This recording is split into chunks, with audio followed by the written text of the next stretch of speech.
muchachos, se están quemando aquí, 2 camiones. Anden con cuidado, por favor. As Mexico moves through the closing stretch of February 2026, the country finds itself navigating one of the most dangerous and unpredictable chapters in its modern history. On February 22nd, a high-risk operation conducted by Mexican security forces culminated in the death of Nemesio Oseguera Cervantes, better known as El Mencho, the long-standing head of the Cartel Jalisco Nueva Generación, CJNG. Acting on verified intelligence, elite units surrounded a fortified safe house in the greater Guadalajara area. After approximately 90 minutes of intense gunfire between his inner security circle and federal forces, the man who had dominated Mexico's criminal underworld for years was dead. On the surface, the operation appeared to be a monumental success for the Mexican government. El Mencho had built a reputation for near-mythical elusiveness, surviving repeated manhunts and assassination attempts while transforming the CJNG into one of the most formidable transnational criminal enterprises on the planet.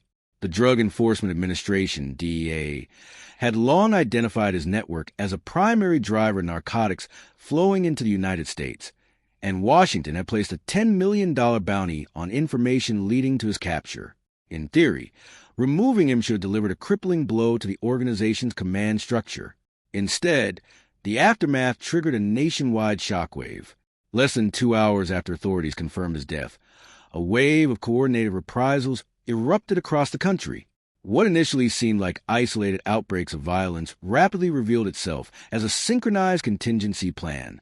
Armed operatives hijacked buses and freight trucks in more than 20 states, ordering drivers out at gunpoint before torching vehicles at strategic choke points. Major highways were blocked. Gas stations went up in flames. Police facilities were assaulted. Commercial centers were vandalized and burned. In a matter of hours, critical transportation corridors across multiple regions were paralyzed.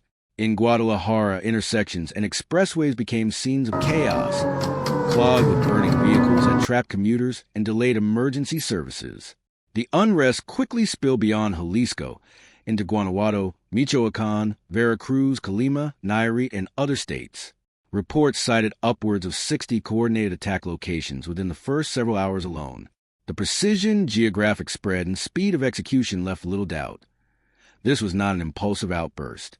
It was a pre-authorized continuity protocol, activated the moment leadership was neutralized. The human toll has been profound. Dozens of civilians lost their lives amid the upheaval. Some caught in crossfire during armed assaults, others trapped in vehicles surrounded by flames. Hospitals, already strained by years of cartel-related violence, struggled to manage the influx of injured patients. First responders described scenes reminiscent of urban warfare. Ambulances were rerouted repeatedly due to deliberate road obstructions, and fire departments were inundated with emergency calls at an unprecedented rate. Beyond the immediate casualties, the psychological impact has been equally severe. Families across affected regions were forced indoors as plumes of smoke darkened city skylines. Parents kept children home from school. Social media platforms flooded with footage of highways ablaze and gunshots echoing through residential districts. For many citizens, this episode felt qualitatively different.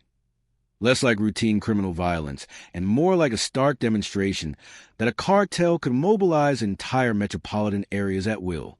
The federal government responded by deploying thousands of troops and National Guard units to the hardest-hit zones. Armored patrols rolled through city centers. Military helicopters conducted surveillance over known CJNG strongholds. Temporary checkpoints sprang up along major routes. Officials portrayed the crackdown as evidence of state authority and determination to prevent further escalation. Yet despite the heavy security presence, sporadic attacks persisted. Narco messages surfaced in several locations carrying a clear warning.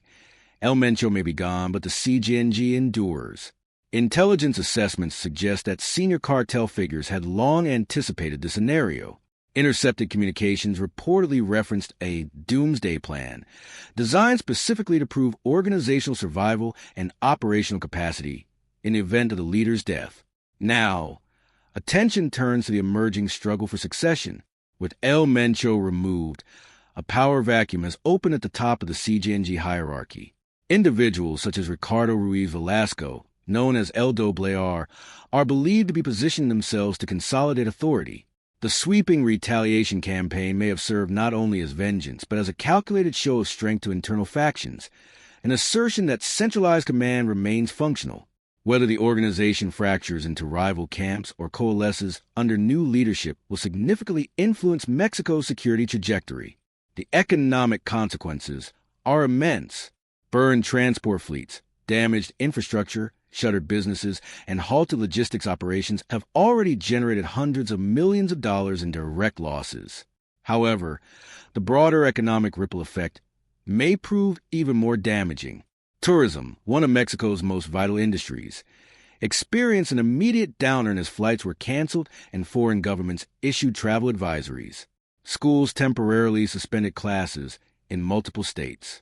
Corporations delayed shipments and scaled back operations in volatile areas. In some neighborhoods, families began relocating where possible, fearing renewed outbreaks. For many working-class residents, relocation remains out of reach. While affluent citizens can afford private security or relocation, lower-income families are often bound to communities where extortion payments are normalized and cartel recruitment thrives amid economic scarcity. The crisis once again underscores a painful imbalance. Those with the least resources shoulder the heaviest burden of cartel violence. Internationally, the fallout carries strategic weight.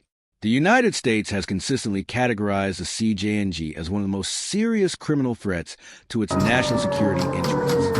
In Washington, policymakers have revived debates over intensifying cross-border counter-narcotics measures.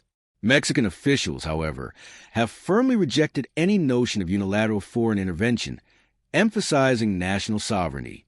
The tension highlights a complex reality. Cartel operations straddle borders, making the crisis both a domestic emergency and a transnational security challenge. At the center of this moment lies a long-standing policy dilemma. Does eliminating cartel kingpins truly dismantle criminal empires, or does it ignite cycles of fragmentation and escalated violence? The kingpin strategy has removed high-profile figures in the past, yet often at the cost of destabilizing criminal ecosystems and provoking turf wars. In this case, the death of El Mencho removed a central figurehead, but left intact a sophisticated logistical and financial infrastructure. The CJNG's rapid multi-state mobilization signals continuity, rather than collapse. What Mexico confronts now extends beyond public security. It is a governance test. Cartels have entrenched themselves not only through violence, but through economic entanglement, political influence, and localized control structures. Military deployments may contain flare-ups temporarily, but enduring stability depends on strengthening institutions, professionalized local policing, credible courts, anti-corruption safeguards, economic development initiatives, and restored public trust. As February 2026 draws to a close, overt violence has subsided compared to the immediate aftermath, yet officials caution that the lull could be strategic. Rival organizations are monitoring the situation closely. Any perceived vulnerability could trigger incursions into contested territories, potentially setting off broader multi-cartel conflicts. Simultaneously, unresolved succession dynamics within the CJNG could either stabilize command under a new leader or fracture the organization into competing factions. In Jalisco and other impacted regions, daily routines are gradually resuming. Schools debate reopening schedules. Business owners assess rebuilding costs. Soldiers continue patrol streets still scarred by charred debris. But beneath this cautious normalization lies an undercurrent of anxiety. The events of February 2026 demonstrated how swiftly coordinated violence can disrupt vast areas of the country. The death of El Mencho did not dissolve the CJNG. If anything, it exposed the depth of its contingency planning and operational resilience. The fundamental question now is whether the Mexican state can evolve faster than the criminal networks it confronts. The answer will shape not only the future of Jalisco, but the broader direction of national security across Mexico in the years to come.